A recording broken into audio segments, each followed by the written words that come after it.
मान गई, माँ रहने दो, बेचारी माँ बनने वाली है। वहीं रह गई। उसी रात हरिश्चंद्र को एक सुंदर, हरिश्चंद्र की पत्नी को एक सुंदर पुत्र रत्न की प्राप्ति हुई। तो वो जिद करने लगी कि यह आप ही का बेटा है, यहीं रहेगा, यहीं मैं रहूंगी। हरिश्चंद्र की माँ गुस्सा हो गई, कहे नहीं, मेरा बेटा तो गंगा माँ ले ली, मेरी मेरी तुम बहू नहीं हो। लेकिन कहे नहीं, ऐसा नहीं है तो आप जो है अपने इस पोते की बरही करवाइए और सबको निमंत्रण दीजिए, गंगा मैया को भी निमंत्रण दीजिए। तो और हरिश्चंद्र भी एक दिन देख लिए, हरिश्चंद्र को भी माँ ने देख लिया, तब विश्वास हुआ।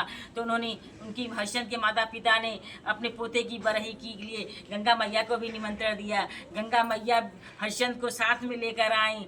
तो जब भी गंगा मैया आई तो माँ चिकोटी काट देती थी अपने बच्चे को। तो गंगा मैया कहती, बच्चा क्या मांग रहा है? तो सब लोग कहते थे बच्चा खिलौना मांग रहा। तो गंगा मैया खिलौना दे दी। फिर चिकोटी काट के बच्चा क्या मांग रहा है? बच्चा धन दौलत मांग रहा है, धन दौलत दे देती थी। अब फिर चिकोटी दादा दादी काटे, बच्चा क्या मांग रहा है? बच्चा अपना बाप मांग रहा है। तो गंगा मैया ने कहा, इनका बाप कौन है? तो पति पत्नी दोनों माँ पिता बोले, आपके साथ जो हरिश्चंद्र है वो हमारे ही पुत्र हैं, हमें क्षमा कर दीजिए गंगा मैया। दोनों पति पत्नी जो गंगा मैया से लिपट कर रोने लगते हैं। और गंगा मैया जो है हरिश्चंद्र को चूंकि दे देती हैं, आशीर्वाद दी रहती हैं कि आप जो मांगेंगे वो हम दे देंगे। तो हरिश्चंद्र को वापस करके गंगा मैया चली जाती हैं। पति पत्नी बड़े ही हर्ष के साथ गंगा मैया का विधि विधान से पूजन करते हैं और हरिश्चंद्र को लेकर, बहू को लेकर राजपाट करने लगते हैं। जय जय जीवंत वाहन भगवान की जय हो, दुर्गा माता की जय हो। आपकी 4 कथा पूर्ण हुई।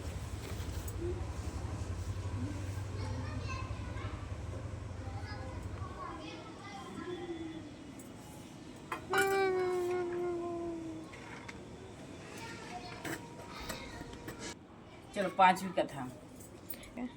जय हो ज्योतिया बाबा ज्योतिबंधन, जो ज्योतिबंधन बाबा ज्योतिया माता की जय हो। आपकी 5वीं कथा। एक राजा और एक रानी थे।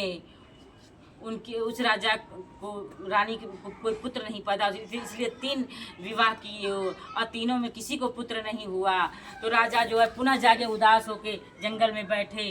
और तो राजा जब जंगल में उदास होके बैठे, उधर से ऋषि आए, बोले क्यों उदास हैं? कहने लगा कि हमें कोई पुत्र नहीं है। कह लो ये आम लो, अपनी तीनों रानियों को बांट देना और सबको पुत्र होगा। और राजा ने ले जाके एक एक आम सबको दिया।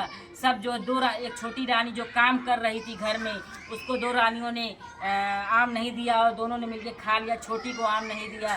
तो उन दोनों को तो बच्चा नहीं हुआ, लेकिन छोटी रानी को, जिसको उन्होंने आम नहीं दिया, उसको जो है एक सुंदर पुत्र और एक पुत्री जुड़वे के रूप में जन्म लिए। तो दोनों जो रानियां थी, कहेंगी अब तो इसका महत्व बढ़ जाएगा, राजा हम लोग को निकाल देंगे और ऐसा करते हैं, इसको हम लोग फेंक देते हैं, मरवा डालते हैं। तो अपने जो है दरबारियों को, अपने सैनिक को देकर कहे इसको जाओ फेंक के मार डालो। जो सैनिक ले जाता है वो मारता नहीं है, दया आती है। वो कोहार के आवे पे दोनों लड़के लड़की को रख देते हैं और चले आते हैं, क्योंकि उन्हें दया आ गई होती है। अब कोहार को भी कोई लड़का लड़की नहीं था। बड़े ही खुशी मन से कोहार ने उन दोनों बच्चों को पालन पोषण किया। वो बच्चे थोड़े बड़े हो जाते हैं, खेलने लायक हो जाता है। तो कोहार ने जो है मिट्टी का घोड़ा लगाम बना के बच्चे को दिया और उससे खेलता था। वो जो जाके जो है गंगा नदी के तीरे खेलता था, जहाँ रानियां नहाने जाती थीं। काठे का लगाम घोड़ा साले पानी पी। तो रानियां कहती थी कहीं काठे का लगाम घोड़ा साला पानी पीता है। तो उन्होंने कहा राजा को, चूँकि दोनों रानियों ने बता दिया था कि ईंट पत्थर तो हुआ है, उसको पैदा कहाँ हुआ है बच्चा, तभी तो राजा उसकी माँ को कौआ हकनी बना दिए थे। और जब इस तरह से कहने लगे कि घोड़े काठा का घोड़ा पानी पी, तो कहीं कहीं ईंट पत्थर भी औरतें बच्चा पैदा करती हैं। तो रानियां जान गई ये वही छोटी रानी के बच्चे हैं, कौआ हकनी के बच्चे हैं। चूँकि कौआ हकनी राजा बना दिए जब ईंट पत्थर उसको सब बताई थी। तो तब सब जाके बिलाप घर में सोने लगी और कहेंगी जब तक कोहरा के बच्चे को मरवाओगे नहीं तब तक वो हम लोग को परेशान करता है, तब तक हम लोग नहीं उठेंगे। राजा जो है सैनिकों को भेजकर कोहार के दोनों बच्चों को मरवाने के लिए भेजे। तभी कोहार के वो दोनों लड़का लड़की जो है धरती माता से कहते हे धरती माता आप फट जा, हम लोग समा जाए। धरती माता उसी समय फट जाती है और वो दोनों बच्चे समा जाते हैं। और वो बच्चे जो समा गए हैं धरती माँ में, वो धीरे धीरे बेटा आम का पौधा के रूप में जन्मता है और लड़की जो है बेला का फूल के रूप में जन्मती है। लेकिन दोनों धीरे धीरे बड़े होते हैं तो बेला का जब फूल फूलता है इतना महक जाता है, पूरा राज्य महक जाता है। एक दिन जो है एक पक्षी जो है बेला का फूल तोड़कर राजा के आंगन में रहता है, राजा के महल में गिराता है। राजा पाते हैं, बड़े प्रसन्न होते हैं, कहते हैं यह फूल बड़ा ही महक रहा है, कहाँ यह है। सभी से उन्होंने ढिंढोरा पिटवा दिया, जो ये फूल लेके आएगा मैं उसे आधा राज्य दे दूंगा। सभी राजा जो है बेला का फूल तोड़ने के लिए जाते हैं, लेकिन जब वह नज़दीक जाते हैं तो आम का पेड़ और बेल का पेड़ दोनों इतना बड़े हो जाते हैं, आसमान छू लेते हैं, कोई राजा नहीं पाता, सब लौट के वापस चले जाते हैं। खुद राजा भी जाते हैं, वो भी नहीं पाते हैं, बेला और आम बड़े हो जाते हैं, वो भी नहीं मिलते हैं। फिर दोनों रानियाँ जाती हैं, तब वो कहते हैं सुना हो बहिना आवत बाटी सावत मतरियाना, जे हम कामर बहुलस हो ऐसा बढ़ा की पताल लोक जायल जाना। दोनों भाई बहन पताल लोक की तरफ, ऊंचाई की तरफ पकड़ लेते हैं, फूल उन दोनों को भी नहीं मिलता है। अब राजा से वो कौआ हकनी जो उन दोनों बच्चों की माँ होती है, छोटी वाली रानी कहती है राजा हम भी जाएंगे वो फूल तोड़ने के लिए और आम का टल्लो लाने के लिए। तो कहते हैं सब थक हार गए, कौआ हकनी तू क्यों जा रही, तू कहाँ पाएगी, तू तो पापी है, तुझे तो ईट पत्थर हुआ था। कह नहीं राजा हमें जाने दीजिए। राजा से जिद करके वो भी चली जाती है। वो जाती है तो वो दोनों बच्चे गाते हैं अरे बहिना आवत बाटी हमारी मतारी न हो, सोहर जा जमीन पे हो, ताकि वो आंचल भर फूल लेके जाए, मेरी माँ आंचल भर के फूल लेके जाए। ऐसे ऐसे चुन करके राजा के जाकर उनके ऊपर फेंक आए कि कितना आसानी से हमारी माँ एक फूल पा गई, आम का टल्लो पा गई। देखिए यही है जिसके बच्चे हैं कैसे प्यार से वो एकदम फैल जाते हैं ज़मीन पे, और कौआ हकनी जो है चुन चुन के फूल ले जाती है, राजा के सामने उनके ऊपर गिरा देती है। राजा बड़े आश्चर्यचकित होते हैं, देश विदेश के जितने बड़े राजा गए, वीरवान लोग गए, किसी को नहीं मिला ये फूल और टल्लो, तुम्हें कैसे मिल गया। राजा ने यह निर्णय लिया कि इन दोनों पेड़ों को कटवाऊंगा। अब कटवाने के लिए उन्होंने आरा लेकर लोहार को भेजा। लोहार काट रहा तो उसमें से आवाज़ आई धीरे धीरे काटा नहीं कट जाए अंगुरी कपूर। जब इस तरह से गाना आवाज़ आई तो फिर धीरे धीरे काटते काटते हिम्मत करके काटे तो उसमें से एक सुंदर सा बेटा, एक सुंदर सी बेटी निकली। दोनों जो रानियां थी कहने मेरा बेटा मेरी बेटी, मेरा बेटा मेरी बेटी। कौआ हकनी के तो दोनों बच्चे थे, तो कौआ हकनी के नहीं ये मेरे बेटे बेटी हैं, मैं फूल ले आई हूँ, ये मेरे बेटे बेटी हैं। वो दोनों लगे हाँ ईट पत्थर पैदा करने वाली इनके बेटे हुए, इनके बेटे कहाँ से हुए, तो ईट पत्थर पैदा की थी। राजा ने कहा तब निर्णय अच्छा लिया। राजा ने कहा कि ऐसे नहीं मानूंगा, मैं जो है एक करहा जो है सात तवा छेद कर जिसका दूध बच्चे के मुख में जाएगा उसका बेटा होगा। उन दोनों के बच्चे तो थे नहीं, दूध कहाँ से निकलेगा। कौआ हकनी के ने 7 तवा छेद करके बच्चे के मुंह में दूध गया। राजा जान गए कि ये मेरी छोटी रानी के दोनों बेटे हैं। वो दोनों रानियों को उन्होंने जिंदा जलवा के कुएं में ढकवा के समवा दिया और छोटी रानी के साथ अपने दोनों बेटों के साथ लेकर राजपाट करने लगे। जय जय हो जुतबंधन बाबा की, जय हो जुतिया माता की जय हो। 5 कथा मेरी जुतिया बाबा, जुतबंधन बाबा और जुतिया माता की 5 कथा मेरी ये पूर्ण हो गई। जय हो जय हो जय हो जुतबंधन बाबा की जय हो।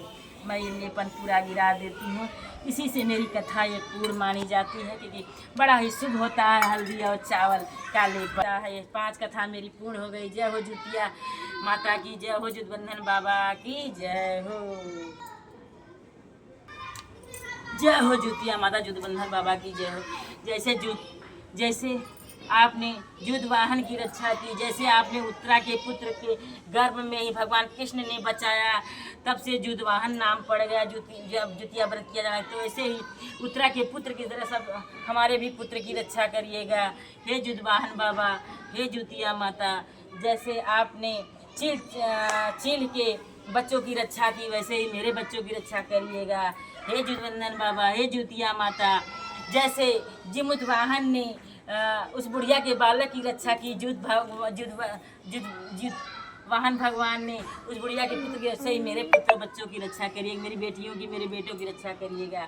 जय हो ज्योतिया माता की जय हो, जुटबंधन बाबा की जय हो, जय हो जुटबंधन बाबा की जय हो। हमारी ये व्रत जो है पूजन विधि पूर्ण हुई। क्षमा याचना जुटबंधन बाबा, ज्योतिया माता, कोई भूल चूक हुई तो क्षमा कर दीजिएगा।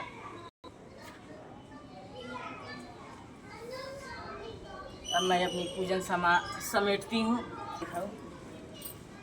ये डाली बेटा, पूरा नहीं दिखेगा बेटा। देख। जय हो ज्योतिया जुटबंधन बाबा की जय हो, जय हो, जय हो प्रसाद की जय हो। हमारा चने का प्रसाद मैं खा लूँ।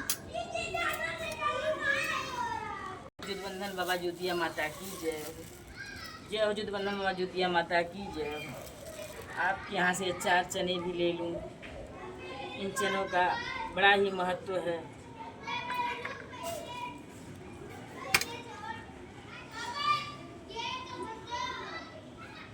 ये ज्योतिया माता जुटबंधन बाबा।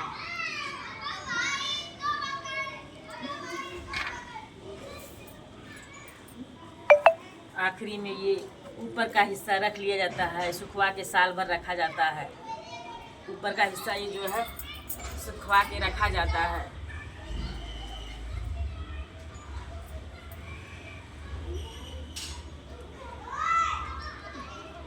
ये मेरी 2 हो गई, ये 2 सुखवा के रखा जाएगा।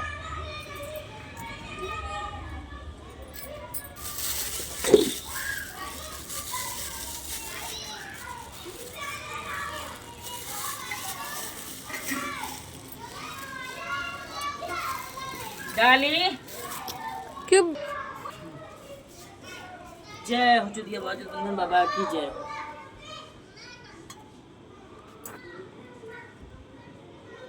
जय हो ज्योतिया माता जुटबंधन बाबा की जय हो।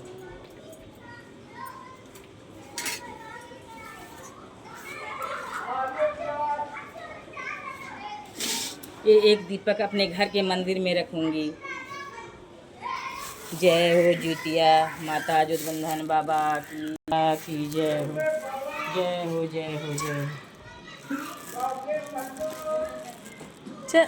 जय हो, जय हो, जय हो, जय हो, जय हो, जय हो, जय हो, जय हो, जय हो।